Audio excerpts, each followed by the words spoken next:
आप सभी का फेवरेट शो नागिन अपनी आने वाली कहानी में अब एक बेहद दिलचस्प और रहस्यमयी मोड़ लेने वाला है। इस बार की कहानी में दर्शकों के लिए कई ऐसे सवाल खड़े किए गए हैं जिनके जवाब जानने के लिए हर कोई बेसब्री से अगले एपिसोड्स का इंतजार कर रहा है। स्वागत है आप सभी का टेली एक्सप्रेस में, जहां हम आपके लिए लेकर आते हैं आपके पसंदीदा शोज के लेटेस्ट अपडेट्स और एक्सक्लूसिव स्पॉयलर्स। मैं हूं आदित्य शर्मा और आज हम बात करने वाले हैं नागिन की उसी रोमांचक कहानी के बारे में जिसने हर किसी को सोचने पर मजबूर कर दिया है।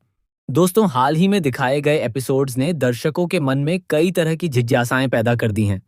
हर कोई ये जानना चाहता है कि आखिरकार कहानी किस दिशा में आगे बढ़ेगी और कौन-कौन से राज खुलने वाले हैं।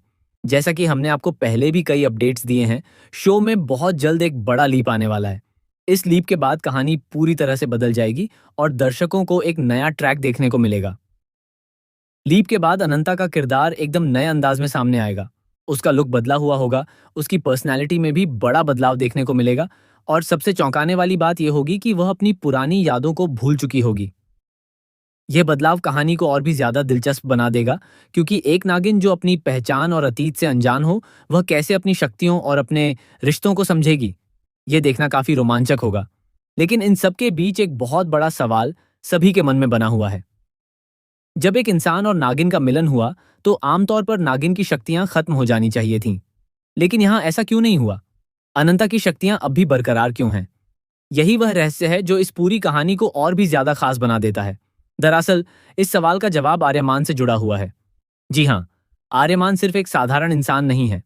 उसके अंदर भी ऐसी शक्तियां छुपी हुई हैं जिनके बारे में खुद उसे भी अभी तक कोई जानकारी नहीं है। आने वाले एपिसोड्स में यह बड़ा खुलासा होगा कि आर्यमान भी नागिन वंश से जुड़ा हुआ है। वह दरअसल नागिन का अंश है, यानी कि वह एक नाग है। यही वजह है कि अनंता की शक्तियां उसके साथ मिलन के बाद भी खत्म नहीं हुई।